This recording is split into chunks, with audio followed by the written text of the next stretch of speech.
President Obama, well, he's made 4 controversial recess appointments this week, but the biggest one may still be yet to come. Peter Barnes is in Washington with the details. Peter, a lot of buzz over this thing. What's going on?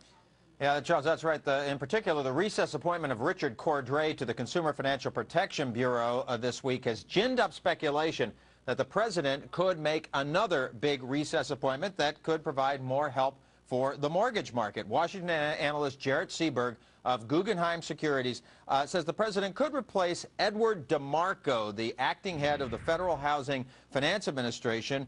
That's the regulator of Fannie Mae and Freddie Mac. Could replace him with a recess appointee. Now, DeMarco is a Bush administration holdover, and he has resisted sweeping mortgage programs over at Fannie Mae and Freddie Mac to protect taxpayers from more bailout funding. But he has signed on to beefing up an existing refi program at Fannie and Freddie called the HARP program, targeted to help mainly underwater homeowners. But Mark Zandi of Moody's Economics has been pushing hard to try to get a bigger refi program over at Fannie Mae and Freddie Mac. He says there are about 10 million homeowners with Fannie and Freddie mortgages who are paying interest rates right now of 5.5%, 6%, or even more. 30-year fixed-rate mortgages now are going for about 4%. And he figures that about 10 million of them could end up saving on this to the tune of $40 billion in interest charges a year, which, by the way,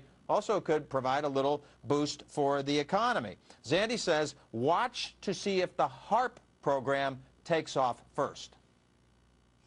I think then, if it works well and interest rates stay low, it would make sense to extend these changes to the program to all Fannie Freddie borrowers, to FHA borrowers, and then I think the program would be much bigger. Now, are we going to go down that path? You know, at this point, I give it less than even odds, but a lot does depend on how the economy and the housing market perform. But a former Fannie executive says the administration should be thinking about a bigger overall housing policy. If you don't know where you're going, it really doesn't matter how you get there.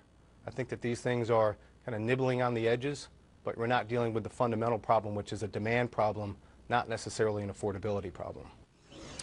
Now, the White House declines to comment on whether it is thinking about booting Ed DeMarco, but its top economist told me today, Alan Kruger told me this morning, that more mortgage refis are at the top of the administration's agenda. Charles? You know, it sounds, I don't like a good thing, but we know all this stuff has been so expensive, Peter. Could another big refi program at Fannie and Freddie lead to more losses for taxpayers?